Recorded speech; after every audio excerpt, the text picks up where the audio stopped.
Judge Jeanine, I hate to do this, but when the President of the United States walks in, this is yours, sir. How are you? I'm very good. You're not even tired, are you? I'm not that tired. I'm excited because we had an incredible day today in Ohio. We had an incredible time in Indiana. And now we're with you. You left nothing on the field. 11 stops, 11 cities. No, but I feel very guilty about interrupting Judge Jeanine. I don't like doing that. She'll give you an earful about it probably soon. The closing arguments seem to be the same. I started my show tonight and I said, this is where we were 2 years ago. This is the record of Obama. Right. By the way, the biggest joke I saw this weekend is him saying, a guy that said, you didn't build that. I started this. And I'm like, no. It's ridiculous. It is. And frankly, if their agenda kept going forward, meaning if the other side had won, we would have been down 4.2 or 6 or 7. We were going down. It was very bad when I took it over. And if we didn't open it up and cut regulations, the whole Obama thing would have collapsed. It would have been a disaster. 4.5 million jobs in less than 2 years. Yeah. 4.3 million Americans off of food stamps. 4 million Americans out of poverty. A path towards energy independence. You spent $3.5 billion on the border wall, and I know you're disappointed. You want the rest. Well, I want to build it in one time, and you need it, and you see it. But now we have the incredible military forces out there, and they're putting up barbed wire fences. We have a barbed wire wall, and you see that, what they're doing, highest level. And we are making it very strong. We're making it very, the whole thing in terms of the military, plus the back wall, and plus the barbed wire. Plus we have a lot of digging going on, a lot of trenching. And people aren't going to come into our country without going through the legal process. You can't do that. Otherwise, you have no country. We want you to come. Just come legally. The whole plan of the Democrats, I got $700 billion for the military. The next year I got 716. We've totally rebuilt our military. But they fight like you've never seen to make sure we don't build a wall. And I've got $1.6 billion, another $1.6 billion, and a third $1.6 billion. I'm building it in nice, large pieces, but I'd like to build it all at one time. Their whole plan is to try and make sure that we don't build the wall. That's the whole thing. The number is peanuts compared to what we did with the military. Did you see the study last week? $70,000 per illegal immigrant in this country that we pay.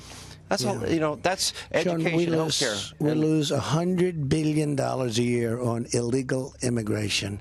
We lose that in 1 year. If you spent the money to build the wall, it's just a tiny fraction of 1 year.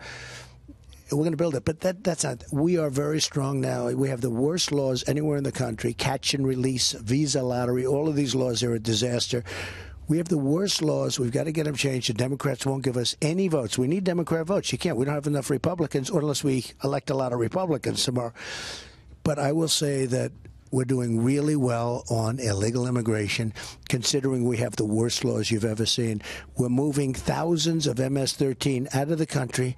They're being put into jails, and they're being sent out of the country. And frankly, in a lot of ways, I like out of the country for more, because putting them into jail, let them solve it. But we've moved thousands of MS-13 gang members. We moved them out of the country. We have close races in Florida. You were down, I was watching you last night in Florida. Indiana, you take the Libertarian out, Joe Donnelly loses by 10. Montana now, you have the Republican Rosendale up by 3. Yeah. You have in this state Josh Hawley up by 3. You have in Nevada Dean Heller holding on by 3 or 4. Yeah. Arizona, I don't know how a woman that supports Americans fighting with the Taliban even gets 5% of the vote, but it's apparently a little tight race with Martha McSally, a war hero. I think Martha is great. She is a hero. She flies. She's one of the best fighter pilots. I mean, she was really good. I spoke to some of the people that went with her and were with her. They said she was tremendous as a pilot.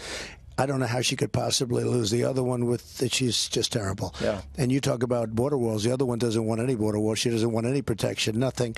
But I think Martha's going to do well, and I think North Dakota's going to do well. Florida's a very, very close race, and it's inconceivable because it's always Bill close Nelson, in Florida. Wasn't that close for you, though? You did okay in Florida. We did great, but Bill Nelson is a terrible senator. You've never. It was funny. He never you gave a speech the other night. You said, I've never talked to him. And then he took credit. He's never once called me saying, can I have something for the people of Florida? Never once. 2 years, almost 2 years. Whereas, I must say, Rick Scott, that's all he does is call. Rolls up his sleeve. He wants things. Look at the great job he did with the hurricanes. I mean, he did a fantastic job. Lake Okeechobee, they had a big problem. He's taking care of Lake Okeechobee. But Bill Nelson, the current senator, never calls. So hopefully for the good of the people of Florida. And also, I have to say, Ron DeSantis has to be governor. You can't let a 40%. man that ran Tallahassee into the ground, highest murder rate they've ever had, corrupt, crime-ridden. It's a disaster. You can't let him be the governor of Florida. That would be a disaster. Ron DeSantis, Harvard, Yale, good guy, hard worker. I think he's going to be a great governor, but it's a very close race. You want to make a closing argument. You know what's interesting? Because I watched the media. They're trying to define this as the Trump midterm. They kind of forgot that. Unless we win, in which case they'll go away. No, then they'll go to Russia. Then they'll go back. They'll go back to Russia. They'll go back to Russia. Right. But it was funny. Bill Clinton lost about 54 seats in the House. Obama lost 60-some-odd seats in the House. I love how Nate Silver, who said you had a 20% chance of winning on the day of the election, predicting, 85% chance. But then you read the article, it says, well, there can be anywhere between 15 and 60. I could predict 15 and 60. I don't have to do any, polls to find that out. So it's the American people that decide. It's getting out in midterms. There is something going on, though, Sean. I leave Ohio. Thousands and thousands of people can't get into this massive arena. I just left Indiana. Thousands and thousands of people outside can't get. There's something going on. There's an electricity that feels like 2016. Mr. President, on the way in here, it was pouring all day here. 4 hours.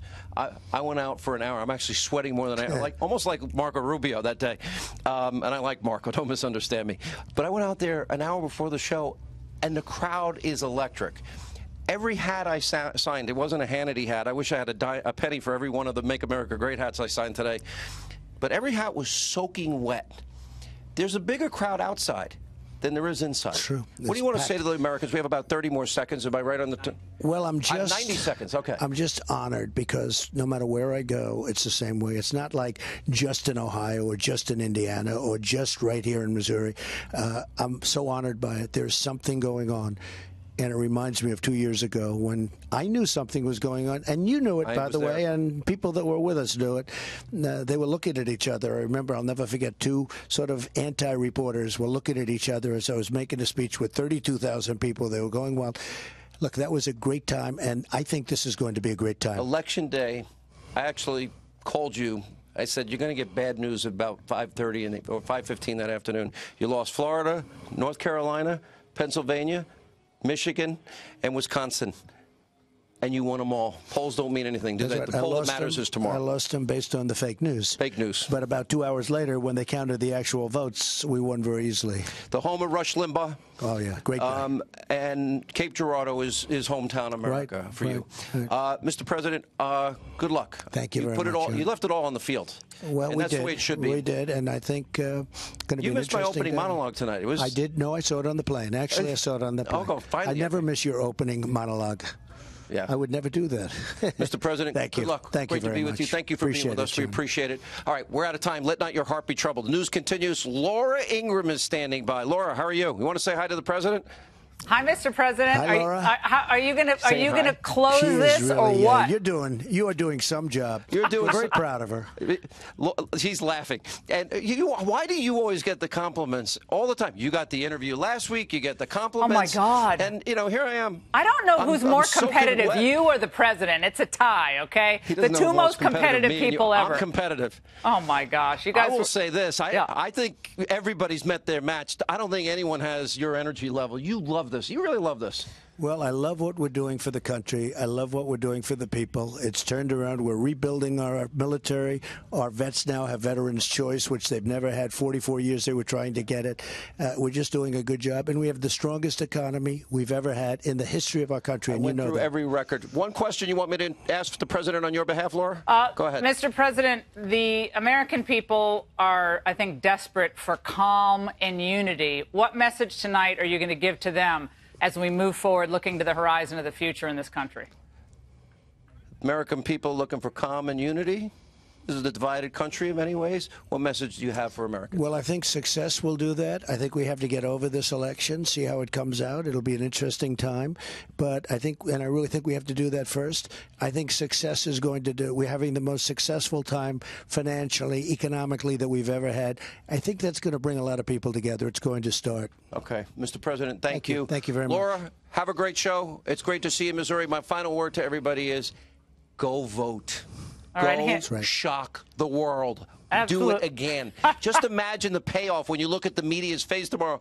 Oh, they'll crack up. That will be worth the price of admission. Hannity, Have a great night. Hannity, great Thank you all show. for being Thanks with so us. much.